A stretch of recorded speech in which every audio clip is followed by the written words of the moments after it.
The sun broke through the clouds just as the bullet tore through Virgil Dawson's shoulder, sending him sprawling into the dusty main street of Redemption Creek. It was 1871, and the West had no patience for men who couldn't keep their wits about them.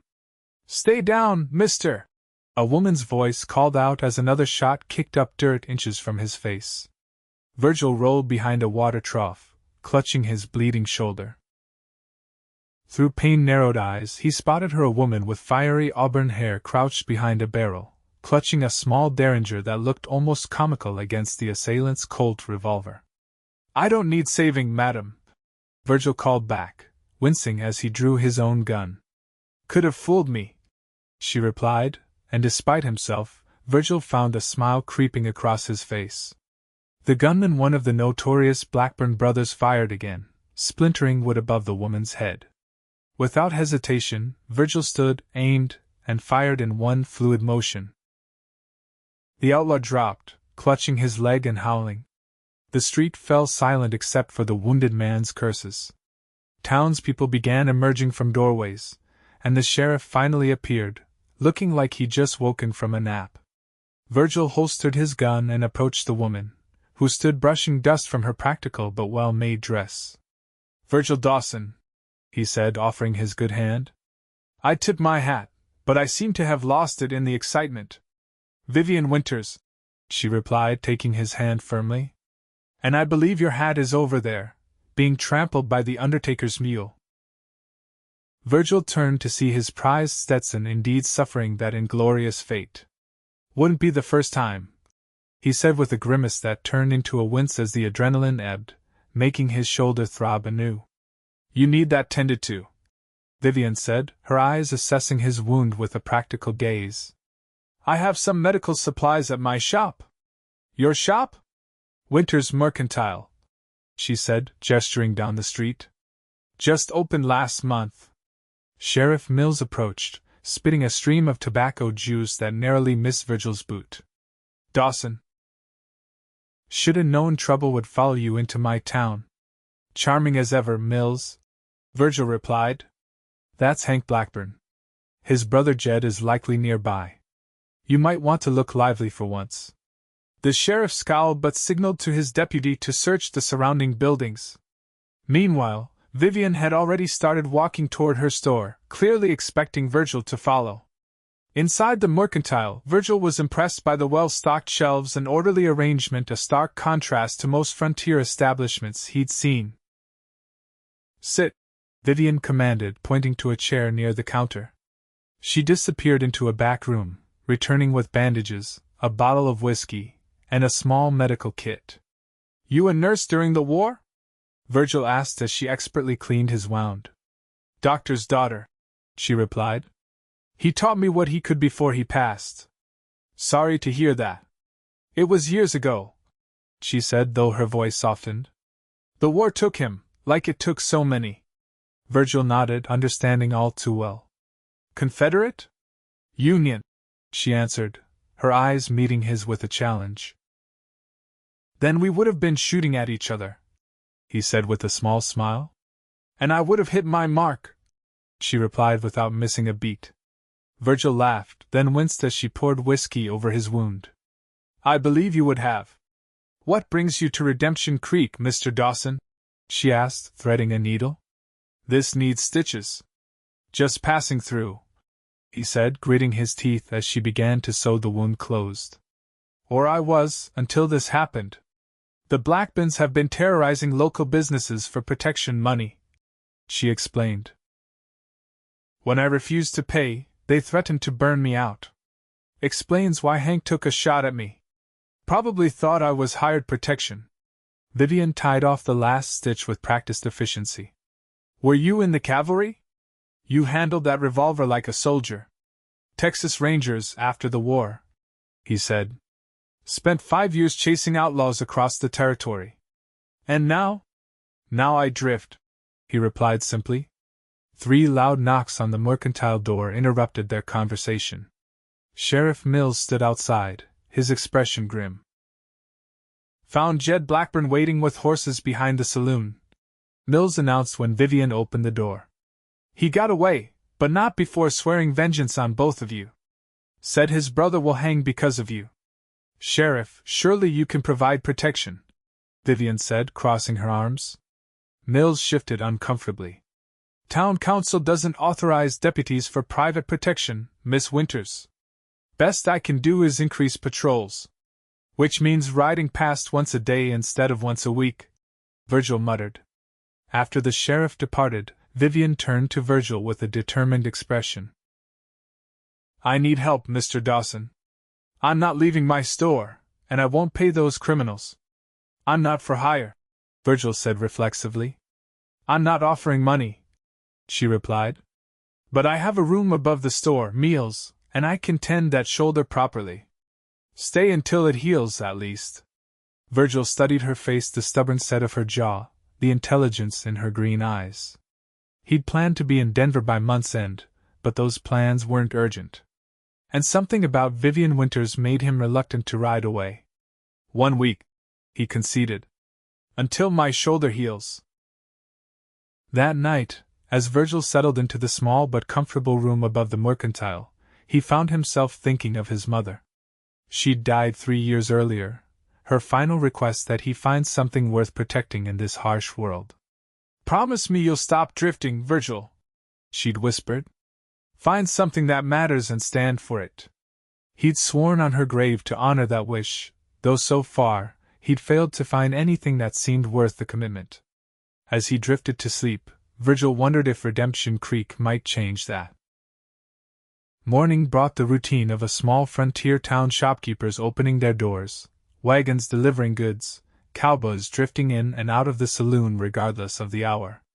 Virgil positioned himself near the mercantile's front window, watching the street while Vivian attended to customers.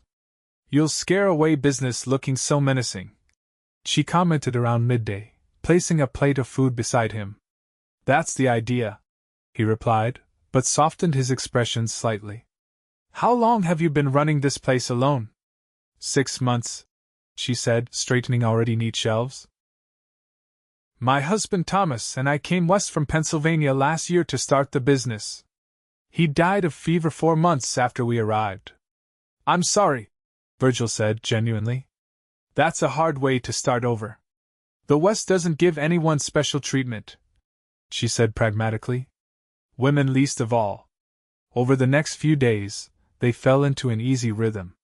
Virgil would patrol the area around the store during business hours, while Vivian tended to customers and kept inventory.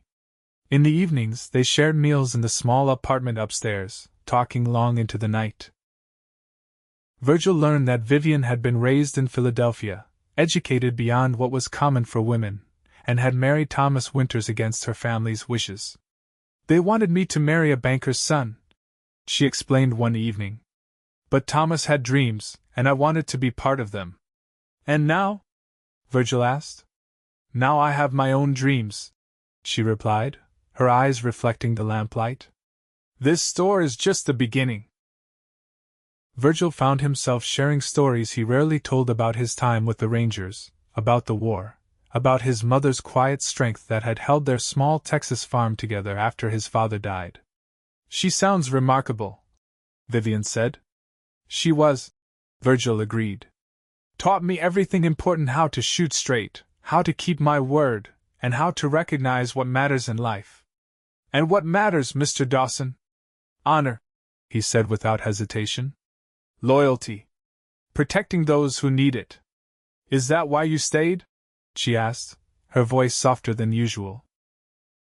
I stayed because of my shoulder, he replied, though they both knew the wound was healing well. On the 5th day, trouble arrived in the form of 4 riders, Jed Blackburn among them. Virgil spotted them from the mercantile window, positioned strategically at different points along the street. Stay inside, he told Vivian. Lock the door behind me. You're not going out there alone, she protested.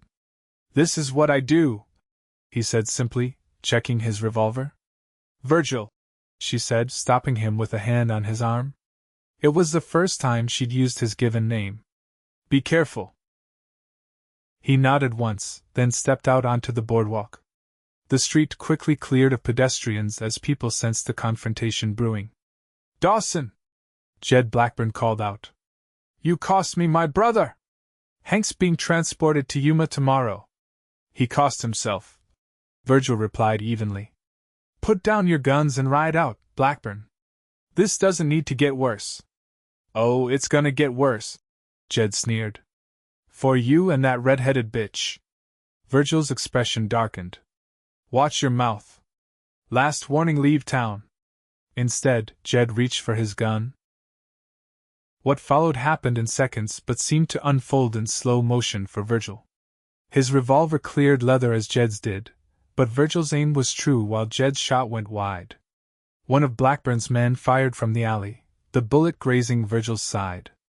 He pivoted and fired twice, hitting the man in the shoulder. The remaining two outlaws opened fire simultaneously. Virgil dove behind a water trough, returning fire methodically. One man fell from his horse, while the other retreated down an alley. When the gunfire ceased, Jed Blackburn lay dead in the street, and two of his men were wounded. The fourth had fled. Sheriff Mills arrived with two hastily deputized townsmen. You've stirred up a hornet's nest, Dawson, he said, though there was a hint of respect in his voice. The Blackburns have friends. So I gather, Virgil replied, wincing as he pressed a handkerchief to his bleeding side.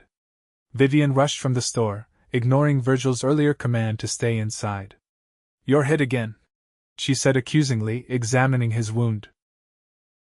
Just a graze this time, he replied, trying to sound reassuring. That night, as Vivian cleaned his new wound, her hands trembled slightly.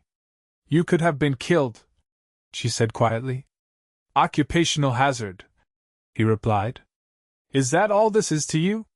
An occupation? Virgil caught her hand in his. No. It's not. Their eyes met, and something unspoken passed between them. Slowly, giving her every chance to pull away, Virgil leaned forward and kissed her. To his surprise and delight, she kissed him back, her free hand coming up to rest against his cheek. When they finally parted, Vivian's cheeks were flushed. I shouldn't. It's too soon after Thomas. I understand, Virgil said, though disappointment coursed through him. No, you don't, she said, her eyes meeting his directly. I meant I shouldn't feel this way so soon, but I do. And that terrifies me more than any outlaw. Virgil smiled then, a genuine smile that transformed his weather-beaten face. Terrifies me too. The following morning brought an unexpected visitor, a U.S. Marshal named Parker, who entered the mercantile with purposeful strides. Dawson, he acknowledged with a nod. Thought I might find you here. Word travels. Marshal, Virgil replied cautiously. What brings you to Redemption Creek? The Blackburn gang, Parker said. Been tracking them across 3 territories. Heard you put down Jed yesterday. News travels fast. Always does when it involves you, Parker replied. I've got a proposition. The remaining Blackburns have joined up with the Sutton outfit. They're holed up about 20 miles north. I could use a man with your skills. Virgil glanced at Vivian, who had gone still behind the counter. I'm not a lawman anymore, Parker. Temporary deputy status. 2 weeks tops. Good pay. The marshal's eyes narrowed. Besides, you know they'll come for you and her eventually. Better to end it on our terms. After Parker left, promising to return the next day for Virgil's answer, a heavy silence fell over the mercantile. You should go, Vivian finally said, her voice carefully neutral. It makes sense. Does it? Virgil asked quietly. You said yourself you're just passing through, she reminded him. And the marshal is right, they'll come here eventually. What if I don't want to be just passing through anymore? The words surprised even him as they left his mouth. Vivian looked up sharply. What are you saying, Virgil? I'm saying that maybe I've found something worth staying for. He approached the counter, taking her hands in his. My mother made me promise, on her deathbed, that I'd find something worth protecting. Something that mattered. I swore on her grave I'd honor that promise. And have you found that? Vivian's voice was barely above a whisper. I believe I have, he said. If you'll have me. Instead of answering, Vivian leaned across the counter and kissed him, a kiss full of promise and possibility. The next morning, Virgil rode out with Marshal Parker, but not before making Vivian a solemn promise. I'll come back to you. You have my word. I'll hold you to that, Virgil Dawson, she replied, standing tall on the boardwalk as he mounted his horse. The operation against the combined Blackburn and Sutton gangs took not 2 weeks, but nearly a month. The outlaws had moved deeper into the mountains, requiring careful tracking through difficult terrain. When they finally cornered the gang at an abandoned mining camp, the ensuing firefight was brutal and prolonged. Virgil took a bullet in the leg but managed to capture the remaining Blackburn brother alive. As they transported the prisoners back toward civilization, Marshal Parker made another offer. The service could use a man like you permanently, Dawson. Badge pays regular, and it's honorable work.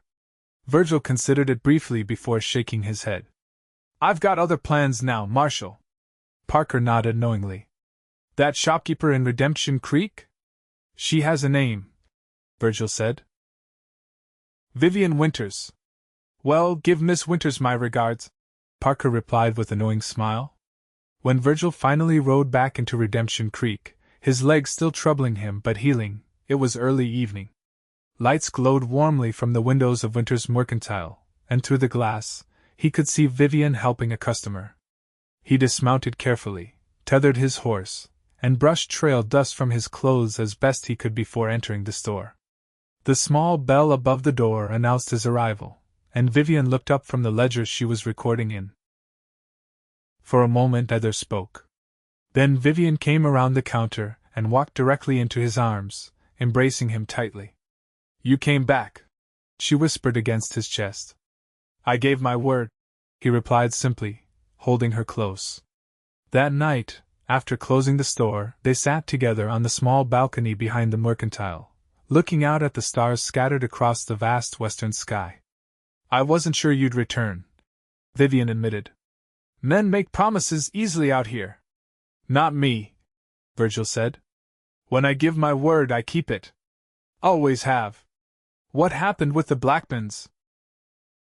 They won't trouble you or anyone else again, he assured her. Most are dead or headed to prison. A comfortable silence fell between them until Virgil reached into his pocket and produced a small wooden box. I had time to think riding back, he said, turning the box in his hands. About what I want. About promises worth keeping. Vivian watched him with curious eyes as he opened the box, revealing a simple gold band with a small pearl. It's not fancy, he said apologetically. But it's honest, like what I feel for you. Virgil, she breathed, her eyes wide. I'm not a rich man, Vivian. I don't have much besides my reputation and my gun. But I can offer you protection, partnership, and my heart if you'll have them. Are you asking me to marry you? She asked, though the answer was evident. I am, he confirmed. I know it's sudden, and if you need time, yes, she interrupted, her face breaking into a radiant smile. Yes, I'll marry you, Virgil Dawson. The wedding took place 2 weeks later in Redemption Creek's small church. The town turned out in surprising numbers, perhaps out of curiosity, perhaps out of genuine goodwill, or perhaps because Vivian's mercantile had become a vital part of the community. Sheriff Mills stood as Virgil's best man, a development that surprised them both but felt right somehow. Vivian wore a dress of deep blue that complemented her auburn hair, which she wore loose around her shoulders. As they exchanged vows, Virgil thought of his mother and the promise he made. He could almost feel her approval as he pledged himself to Vivian, promising to protect and cherish her for all his days. The months that followed brought significant changes to their lives. With Virgil's help, Vivian expanded the mercantile, adding a section for saddles and tack that brought in business from ranchers throughout the region. Virgil, for his part, occasionally took jobs escorting payrolls or valuable shipments, but never strayed far or long from Redemption Creek. To their surprise, Sheriff Mills resigned his position that winter, claiming he was too old for the cold. The town council approached Virgil about taking the job. You've brought more law and order to this town in 6 months than Mills did in 6 years, Mayor Hoffman told him. The badge is yours if you want it. Virgil discussed it with Vivian that night in their expanded living quarters above the store. It would mean staying put, he said. No more escort jobs. Is that what you want? She asked, curled beside him near the stove. I think it is, he admitted. Never thought I'd say that, but Redemption Creek feels like home now. Because of the town? She asked with a knowing smile. Because of you, he corrected, kissing her softly. Everything good in my life has come from keeping that promise to my mother. Finding you to protect led me to finding you to love. Spring brought new beginnings in more ways than one. Virgil pinned on the sheriff's badge, and Vivian announced that their family would be expanding by winter. A baby? Virgil had asked, his voice filled with wonder as he placed a gentle hand on her still flat stomach. A new promise to keep, she replied, covering his hand with hers. As her pregnancy progressed, Virgil became even more protective, checking in at the mercantile throughout the day and insisting she hire help to manage the store. Vivian tolerated his hovering with good-natured exasperation. I'm with child, not made of china, she would remind him. Just keeping my word, he would reply with a grin. Word of Sheriff Dawson's effectiveness spread, and Redemption Creek began to grow. New businesses opened, including a proper doctor's office, much to Virgil's relief as Vivian's due date approached. In December, as snow blanketed the town, Vivian gave birth to a daughter they named Margaret, after Virgil's mother. Holding his tiny daughter in his arms, Virgil felt a new kind of protectiveness surge through him, fiercer and more profound than anything he'd known before. She has your eyes, Vivian said tiredly from the bed, watching them with a tender smile. And your spirit, I'd wager, he replied, carefully returning the infant to her mother's arms. Heaven help us when she's grown. As the years passed, Redemption Creek transformed from a rough-edged frontier town into a thriving community. The Dawsons welcomed a son, Thomas, named after Vivian's first husband, a choice that showed her capacity for honoring the past while embracing the future. Virgil remained sheriff, his reputation ensuring that serious trouble rarely visited Redemption Creek. Vivian's mercantile expanded into the largest store between Denver and Salt Lake City, a testament to her business acumen and determination. On the 10th anniversary of their marriage, Virgil took Vivian on a picnic to a hillside overlooking the town they'd helped build together. Did you ever imagine this? She asked, gesturing toward Redemption Creek, now boasting a school, a bank, and even a small opera house. When you rode in that day with a bullet in your shoulder? Not in my wildest dreams, Virgil admitted, his arm around her shoulders. I was just passing through, remember? Some things are meant to be, she said, leaning against him. Even if we don't recognize them at first. I recognized something special in you right away, he countered, though I tried to deny it. Is that why you stayed when your shoulder healed? I stayed because of a promise I made to my mother, he said, the words familiar between them now. I swore on her grave to find something worth protecting. And did you keep that promise? She asked, her green eyes reflecting the sunset. Virgil looked at the town below, at the life they'd built, at the woman beside him who had transformed him from a drifter to a man with roots and purpose. Every single day, he replied, and sealed the words with a kiss as the sun set on Redemption Creek. Years later, when their children were grown and Redemption Creek had railway connections and telegraph lines, Virgil and Vivian would still sometimes sit on that hillside, marveling at how a chance encounter had changed everything. The West had been tamed around them, but their love remained as wild and true as the day it began, born of a promise kept and a heart that found its home. You know, Vivian said on one such evening, her auburn hair now streaked with silver, in all these years you've never once broken your word to me. And I never will, Virgil replied, the lines around his eyes deepening as he smiled. That's one promise that's easy to keep. As the first stars appeared in the sky above Redemption Creek, Virgil Dawson held the hand of the woman he'd sworn to protect and had come to love beyond measure. Some might call it fate or destiny, but Virgil knew better. It was simply a promise kept, the most important one of his life.